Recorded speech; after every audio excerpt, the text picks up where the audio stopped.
Assalamualaikum warahmatullahi wabarakatuh. Selamat datang di channel YouTube ID Cabang Kota Tasikmalaya. Alhamdulillah pada hari ini kita memperingati Hari Pendengaran Sedunia dengan mengusung tema Ubah Pola Pikirmu, Mari Peduli, Tuli Dapat Ditangani.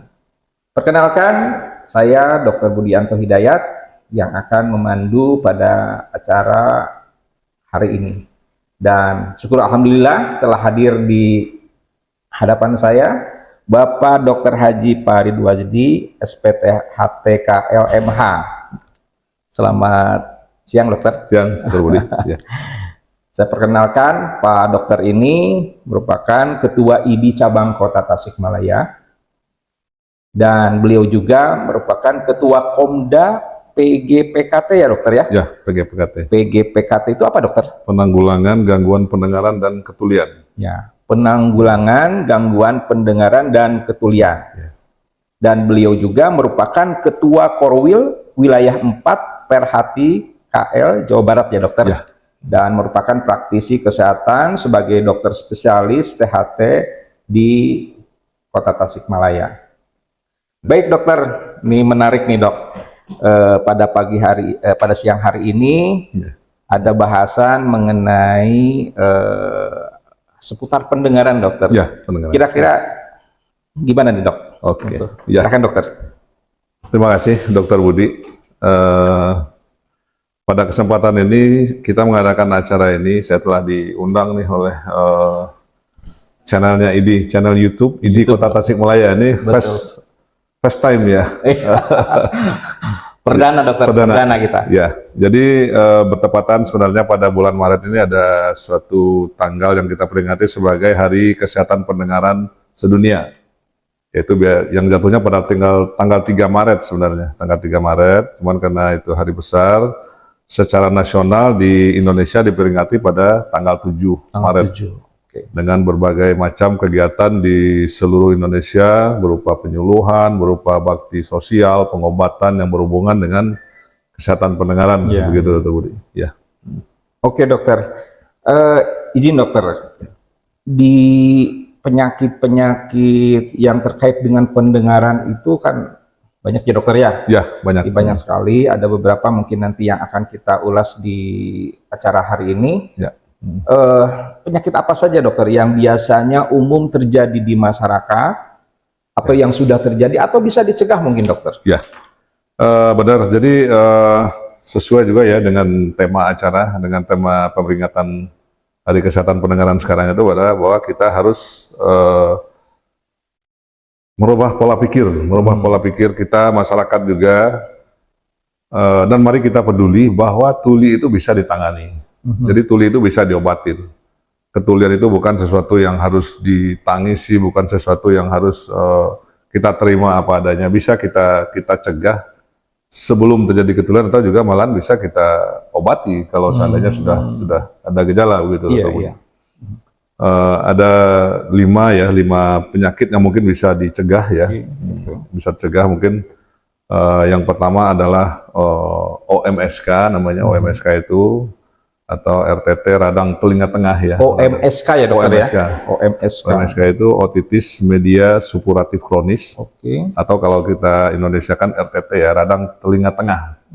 Kalau orang awam bilangnya congean itu, Conge, ya.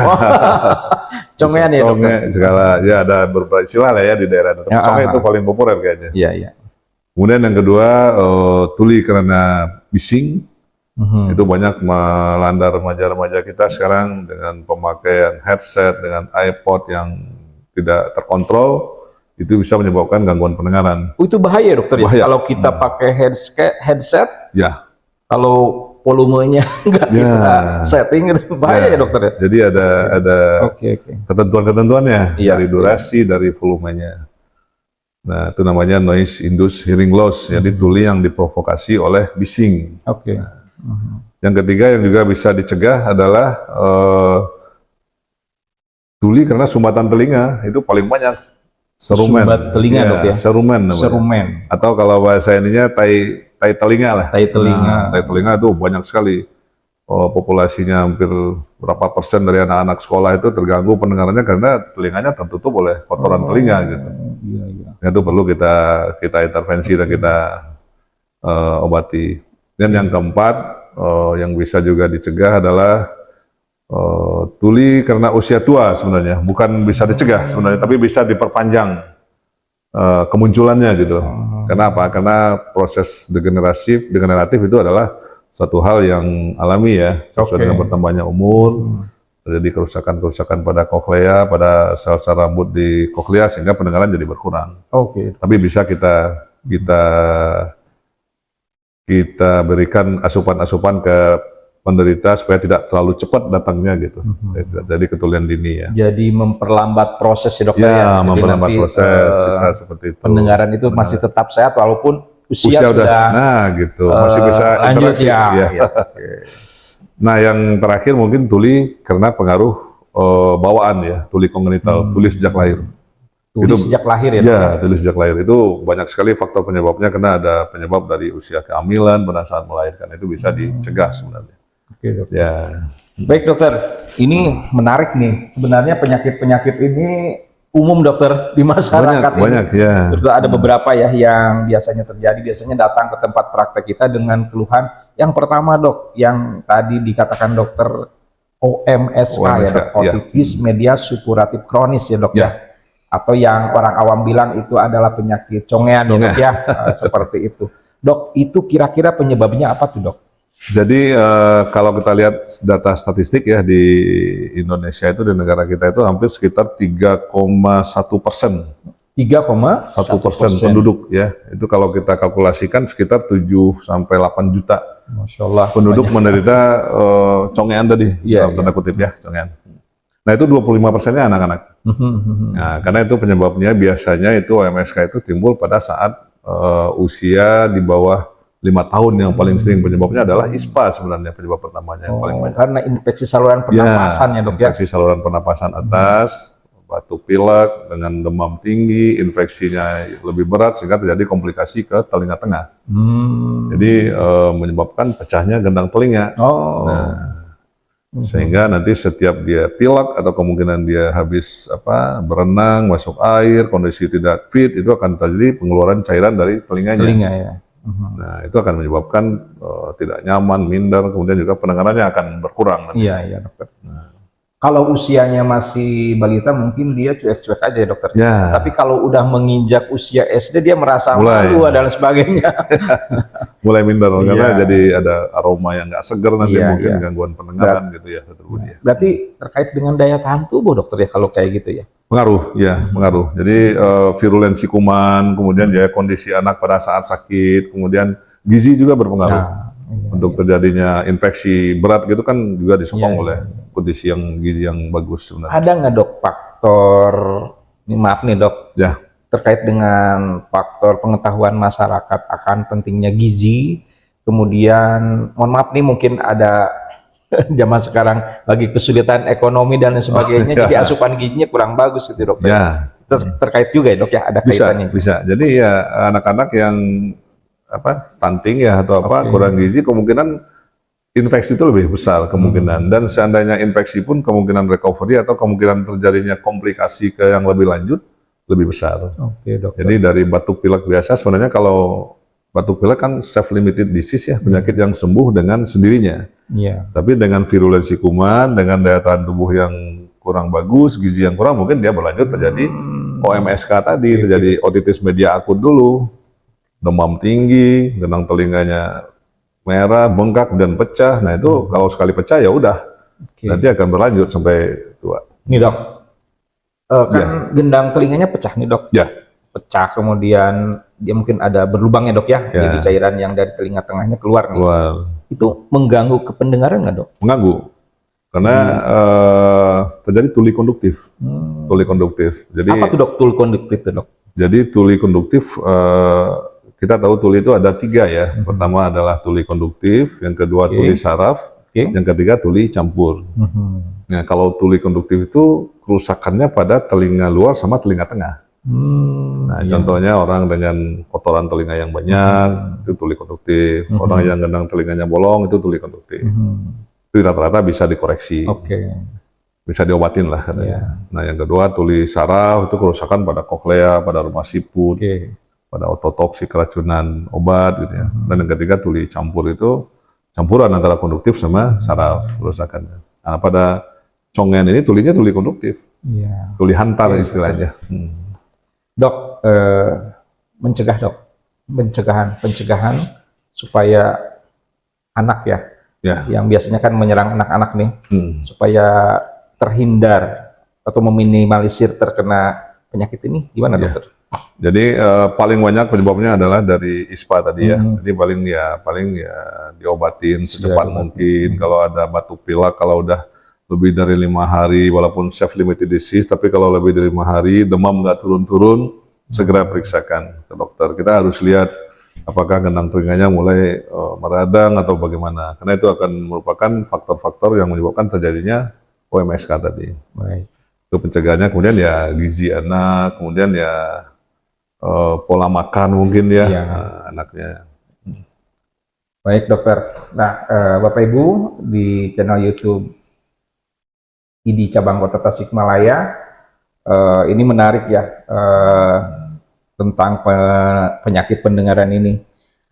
Satu lagi dokter, ini ada beberapa lagi ya yang mungkin menjadi Ya. bahasan kita hari ini di Hari Pendengaran Sedunia ini terkait dengan serumen nih dokter. Serumen, ya Gitu ya. Kalau saya di tempat praktek kadang-kadang juga menemukan banyak ya. wah banyak, ada dengan jenis-jenis serumen, ada yang memang lembek dok, Ya. ada yang keras kayak batu gitu. Betul, Seperti itu. ya. Ini serumen ini gimana nih dok tentang penyakit? Jadi serumen itu adalah normal sebenarnya. Semua orang pasti ada serumen ya, tergantung karena kita punya sepertiga luar dari gendang liang telinga kita ada kelenjar glandula serumenifera. Nah itu menghasilkan minyak ya, minyak. Ditambah dengan pengelupasan kulit dan dengan partikel debu, sehingga dia menggumpal, membentuk kotoran yang padat.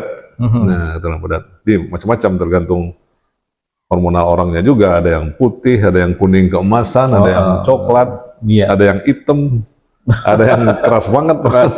Jadi, itu banyak variasi. Jadi serumen ini sebenarnya ada fungsinya sebenarnya, Dr. Budi ya. Jadi dia bisa sebagai proteksi juga, proteksi kalau seandainya semut ke telinga anak-anak masuk itu akan nggak betah karena ada aromanya gitu ya. Dan juga sebagai pelumas, pembersih, cleaning, self cleaning, cleansing daripada liang telinga gitu. Cuman kalau banyak jadi masalah. Iya. Nah, karena apa? Karena terjadi tuli konduktif tadi, sehingga menyebabkan pendengarannya berkurang. Nah kalau pada anak-anak sekolah itu mengganggu, mereka tidak bisa menangkap pelajaran dengan baik, mereka tidak bisa berkomunikasi dengan baik. Nah, gitu. Berarti dok, ini ada kebiasaan nih dok, ada kebiasaan membersihkan telinga tuh dok. Ya. Ada yang namanya cotton bud tuh, Cotton dok. bud. Ya ada yang cotton bud. Tapi kadang-kadang datang ke tempat praktek itu dia datang, ini habis dikorek-korek tapi tiba-tiba nutup, malah susah lagi gitu ya, katanya. Bener. Ini caranya yang salah atau alatnya yang salah atau gimana dokter?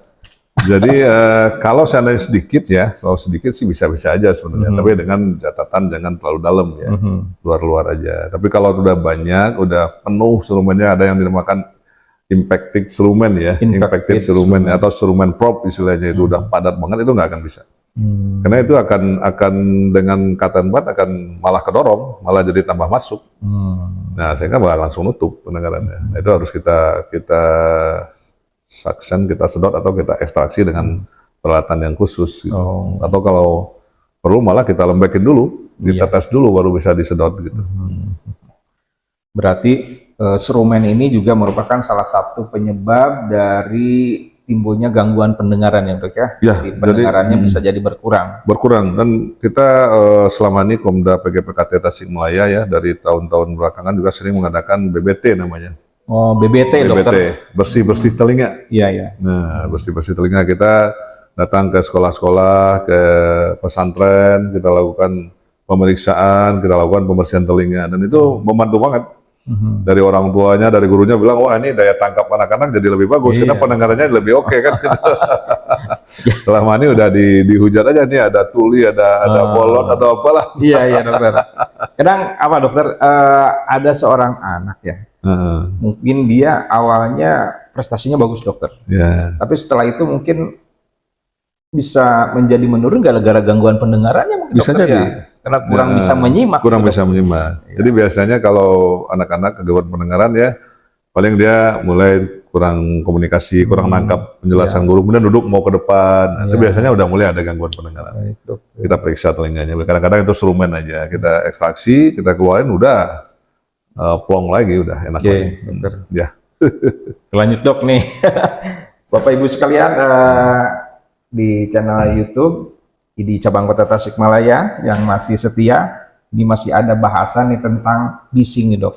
Sekarang di zamannya era digital, di zamannya zooming dan lain sebagainya ya dokter, itu banyak tuh dok pakai headset tuh dok, ya, kayak headset yang gitu. Nah ini terkait dengan kebisingan yang bisa menyebabkan tuli kognitif, bagaimana nih dok kaitannya? ya.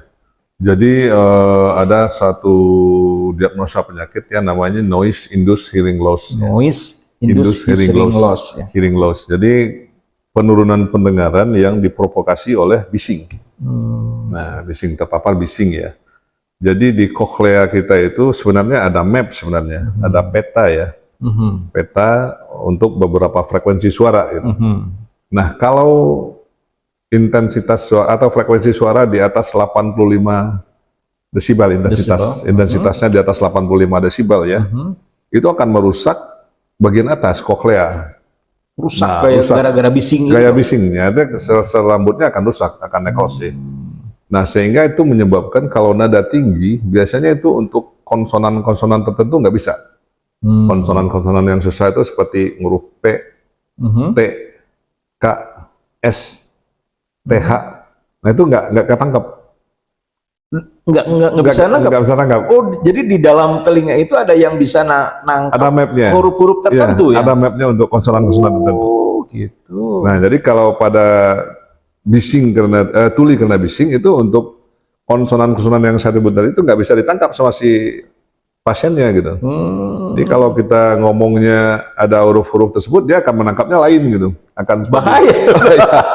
bisa salah pengertian, bisa dia nggak nyambung. Iya. Karena umpamanya kalau itu kan S, T, K ya. Kalau Iya, kita iya, bilang sibuk bisa aja ibu. Nah gitu aja. Bisa dia nggak ngerti kemana dia kedengaran ketangkapnya.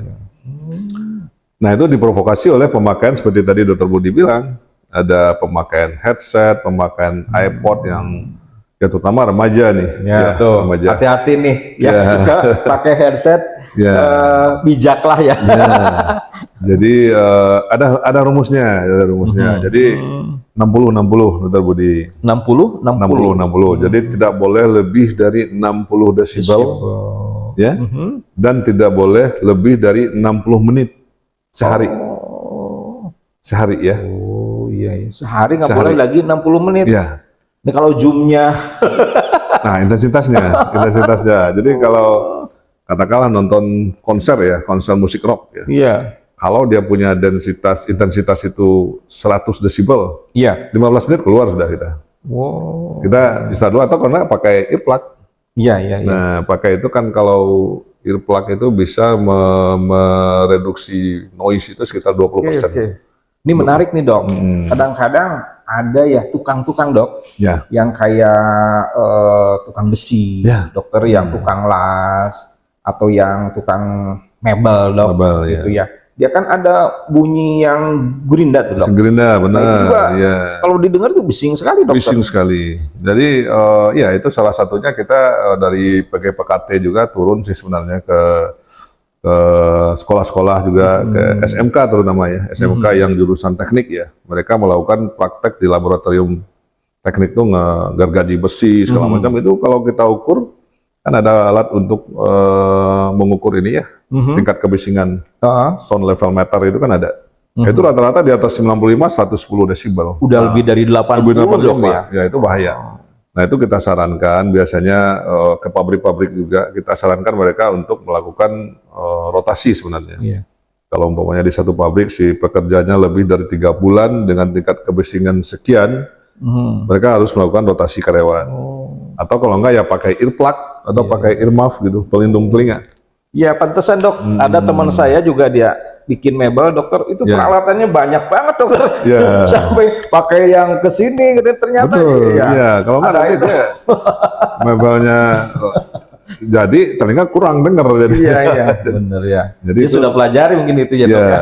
itu tulis saraf dan itu irreversible. Iya, Itu nggak bisa balik. Iya. Dia Makanya ada kerusakan apa ya kena- dok ya? Ya. Istilahnya ada keselamatan kerja ya dok ya. Ya, nah Ya, itu jadi, di eh, Depnaker Mungkin ya, di itu. Ya, di pabrik-pabrik itu ada. mungkin kalau yang menghasilkan noise atau Noise, bising ya. itu mungkin harus dilengkapi Ada dengan gambar alat. ini, ada gambar harus pakai earmuff Nah. gitu, pelindung telinga. Itu harus sebenarnya, karena itu permanen soalnya. Bisa Oh. menyebabkan gangguan pendengaran permanen dan tinnitus telinga berdenging. Berarti sarafnya yang kena Sarafnya ya, yang Dok? rusak. Itu kan merusak dari koklea tadi. Sel-sel rambut yang di atas 85 desibel itu sel-sel rambut bagian koklea. Oke, tuh. Nah, itu. Bapak Ibu hati-hati nih yang punya pekerjaan di seperti ini yang yang mengeluarkan noise atau bising. Ya. Ini kita harus hati-hati ya seperti itu. Nah, oke dokter. Lanjut dokter nih. Ya. Ada yang tadi ada kekulian pada orang tua nih dok. Nah, ya orang Itu gimana, dokter? Presbikusis ya. Ya. Presbikusis itu ketulian pada orang tua di Indonesia itu sekitar 2,6% ya. 2,6% penduduk kita itu mengalami tuli karena tua ya. Biasanya di atas 60 tahun ya. Ya. 60 tahun. Nah, itu sebenarnya diobatin tidak bisa diobatin sebenarnya karena itu adalah proses daripada fisiologis ya, karena terjadi mengkerutnya sel-sel rambut di koklea, terjadi semacam degenerasi begitu sehingga menyebabkan gangguan-gangguan pendengaran. Cuman bisa diperpanjang. Artinya Ada tidak- prosesnya ya, diperlama ya dok ya. Tidak datang dini gitu loh, Ya, tidak datang dini. Jadi salah satunya tadi itu pertama itu ya jangan kerja di tempat bising atau kerja di tempat bising dengan aturan-aturan yang jelas regulasinya, rotasi, pemakaian earmuff, earplug gitu ya. Nah yang kedua screening orang-orang yang cenderung ya secara genetik mempunyai kecenderungan untuk diabetes atau orang-orang dengan darah tinggi yang Hipertensi. merusak sel-sel saraf telinga, nah itu diobati teratur ya. Nah kemudian juga pemakaian obat-obatan Oh. karena itu ototoksik juga menyebabkan gangguan pendengaran. Hati-hati juga dok ya. Hati-hati. Obat-obatan. Nah jadi kita karena begini, karena kalau seandainya orang tua usia masih produktif, pendengaran sudah enggak, kasihan. Nggak bisa interaksi, nggak bisa dengan keluarga, jadi merasa terpencil, merasa dikucilkan, jadi stres, jadi malah kasihan gitu loh. Iya, iya, iya. Nah, jadi kita di PGPKT juga mengedukasi itu untuk supaya pola hidup sehat, supaya telinganya juga sehat, pola makan, kolesterol segala macam, nah diatur dietnya gitu. Iya dokter. Sebab itu obatnya alat bantu nantinya. Oh, alat bantu, Tidak bisa benar, obat, ya. ya, hearing aid. Kan tidak semua betah, gimana pun suara hearing aid tetap lebih bagus suara asli dari Iya. Tuhan. Oh iya. Mm-mm. Nah, menarik nih dok, dengan hearing aid nih dok. Sekarang kan di online dok ya, itu Ya. juga dijual ya di Ada, berbagai dijual. atau di marketplace dan lain sebagainya. Nah ini kadang-kadang kan kita udahlah beli gitu ya, beli aja online. Ya. Bener nggak itu atau harus gimana tuh dokter? Ya. Jadi gini, jadi sama dengan kacamata. Kita kalau mau pakai kacamata, kita kan harus refraksi dulu ya. Oh, Kita harus periksa periksa dulu ya. dulu. Minusnya seberapa, apakah plus, apakah astigmatisme atau ada Silinder. silinder segala macam. Begitu juga telinga. Telinga itu ada pemeriksaannya namanya audiometri. Audiometri. Audiometri itu pemeriksaan ketajaman pendengaran. Dan ya. juga kita mengetahui lokasi tulinya di mana gitu loh. Dari hasil audiometri nanti kita tahu oh tulinya ini tuli ringan, ini tuli sedang, ini tuli sedang berat, ini berat, ini total deafness, tuli total. Jadi itu menentukan keputusan kita ini apakah ini udah pakai alat bantu atau nggak bisa pakai alat bantu atau ya udah dibiarin karena udah total deafness gitu loh. Nah kalau kita beli marketplace kita nggak tahu posisinya seberapa gitu. Paling nanti suaranya kenceng aja semua kayak speaker, jadi nggak nyaman malah jadi pusing. Iya. Harus ada Jadi harus ada presisi. pemeriksaan dulu ya, dokter ada ya. pemeriksaan. Dan bisa aja mungkin tulinya bukan karena kerusakan, karena kotoran telinga aja. Iya. Kita bersihin malah dengar lagi, nggak perlu pakai alat. Iya dokter. Oke Iya. dokter, berarti ini terkait dengan ketulian pada orang tua sebenarnya untuk terjadi proses ketulian pada orang tua bisa diperlambat ya dokter. Diperlambat dengan diet makanan yang sehat, pola hidup sehat, gitu, kontrol. Baik dokter, kita lanjutkan ya untuk semua penyimak di channel YouTube-nya ID Cabang Kota Tasikmalaya ini. Tadi ada yang namanya tuli kongenital, ya, dokter, ya. Tuli kongenital itu apa tuh dok? Jadi itu tuli bawaan ya, tuli sejak lahir. Jadi ada dua penyebab. Pertama pada saat kehamilan. Ya. Yang kedua pada saat persalinan. Kehamilan, persalinan. Persalinan. Pada saat kehamilan itu biasanya ya, pada kehamilan itu terjadi organogenesis itu pada kehamilan 0 sampai 3 bulan ya. Ya, pembentukan organ-organ. Ya. Nah, di sanalah telinga mulai terbentuk segala macam dari 6 hiloks, dari 6 partikel-partikel jadi menyatu membentuk telinga dengan segala macam komponennya, kompartemennya ya. Nah, pada saat kehamilan kadang-kadang ada infeksi-infeksi atau penyakit-penyakit pada saat hamil yang menyebabkan gangguan itu. Penyakit waktu hamil yang bisa menyebabkan gangguan pendengaran. Salah satunya itu rubella. Rubella. Jadi ada istilah TORS ya. TORS itu toxoplasmosis. Toxo yang kata orang awam itu toxo gitu ya. R-nya rubella. Ya. TORS, C-nya cytomegalovirus ya. Kemudian herpes sama sifilis. Herpes dok? Ya, sama sifilis. Nah itu bisa dicegah dengan vaksinasi. Nah, pada ibu hamil atau pada anak perempuan yang sebelum menikah 15 tahun ke atas divaksin untuk rubellanya. Nah itu untuk mencegah supaya dia selama hamil tidak terserang itu.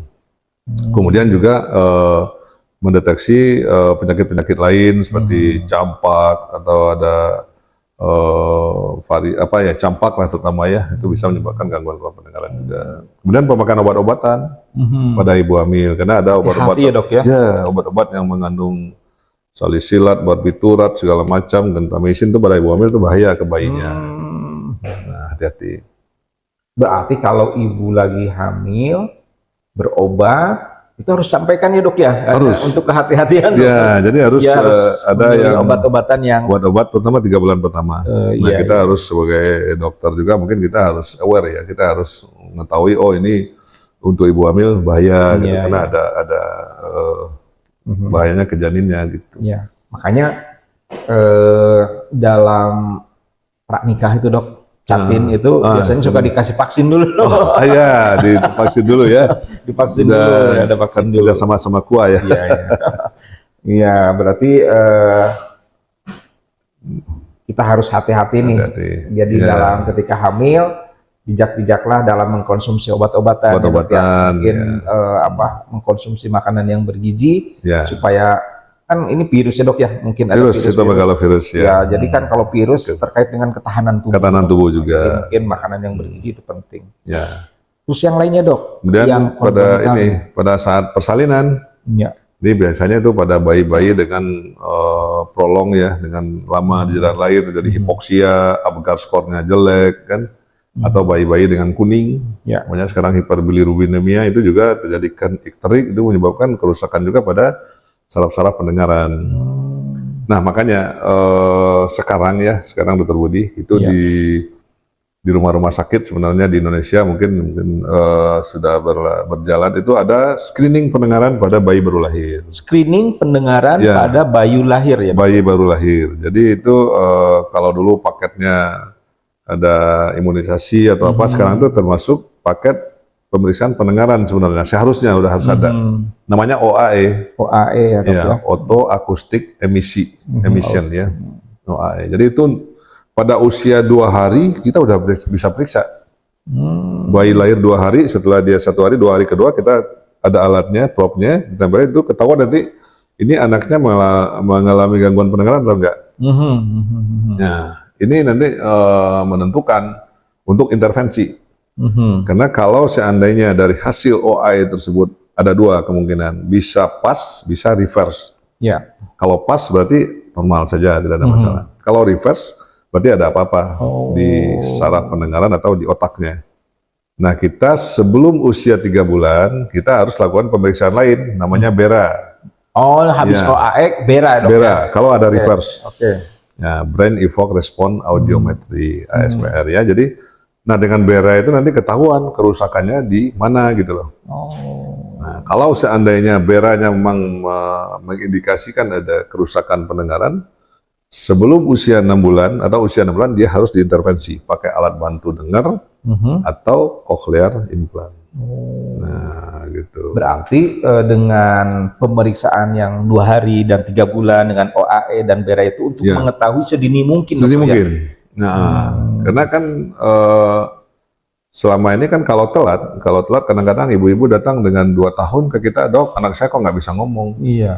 Kenapa? Betul, Karena proses bicara itu adalah proses mengulang memori.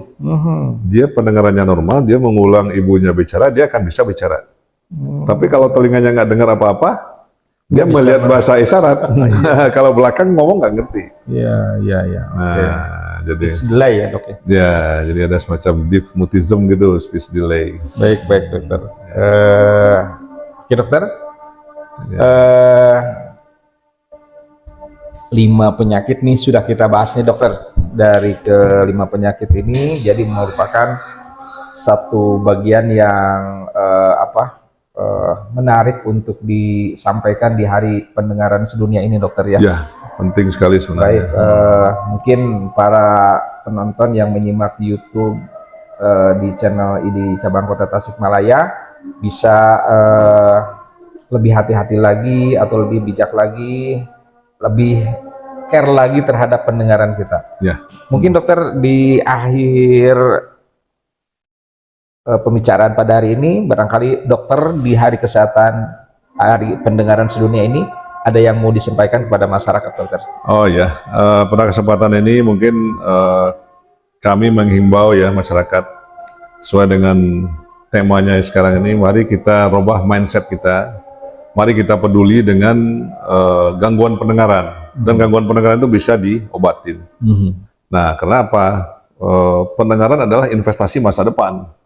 Seseorang dengan gangguan pendengaran dia akan susah untuk berkomunikasi, susah untuk mencari kerja, susah untuk mencari pasangan juga mungkin. Nah, itu masalah besar. Ya. Nah, sementara itu bisa dicegah. Pertama dari kehamilan, bisa dilakukan vaksinasi dulu, bisa dilakukan pemeriksaan rutin kehamilan. Kemudian dari pemeriksaan rutin telinga yang ada kotoran. Kemudian kalau seandainya kita punya kecenderungan penyakit-penyakit degeneratif yang bisa merusak saraf seperti diabetes, hipertensi, segala macam, itu kontrol teratur. Kemudian ya batuk pilek diobati, jangan dianggap sepele ya. Nah, kemudian bising, ini yang lebih penting karena ini remaja-remaja kita lagi tren sekarang. Nah, itu aja. Jadi bijak dalam memakai gadget. Ya, bijak dalam memakai dengan aksesorisnya. Dengan aksesorisnya. Nah, itu yang menyebabkan enaknya sekarang usia-usia dewasa 40-50 tahun mulai telinga berdenging, mulai gangguan pendengaran. Sementara itu masih produktif. Nah, itu yang mungkin ingin saya sampaikan. Mudah-mudahan dengan adanya acara ini, Dr. Budi, bisa tersampaikan juga ke masyarakat untuk mulai aware, mulai peduli dengan pendengaran, karena itu adalah aset kita, panca indera kita. Mungkin itu yang bisa saya sampaikan, Dr. Budi. Baik, terima kasih dokter atas kehadirannya terima kasih, di sama-sama. channel YouTube ID Cabang Kota Tasikmalaya, yang tentunya ini sangat bermanfaat sekali bagi masyarakat Indonesia dalam tentunya ujung-ujungnya meningkatkan derajat kesehatannya dokter. Dari situ kita dengan sehat, mungkin produktivitas meningkat, dan mungkin pembangunan nasional akan lebih meningkat lagi dokter. Terima kasih dokter atas kehadirannya. Bapak Ibu sekalian, para pecinta atau yang menyimak di channel YouTube ID Cabang Kota Tasikmalaya, itu saja yang kami sampaikan. Mudah-mudahan Bapak Ibu semua sehat selalu. Kita tutup saja dokter dengan bacaan hamdalah, alhamdulillahirabbil alamin. Billahi taufiq wal hidayah. Assalamualaikum warahmatullahi wabarakatuh. Waalaikumsalam.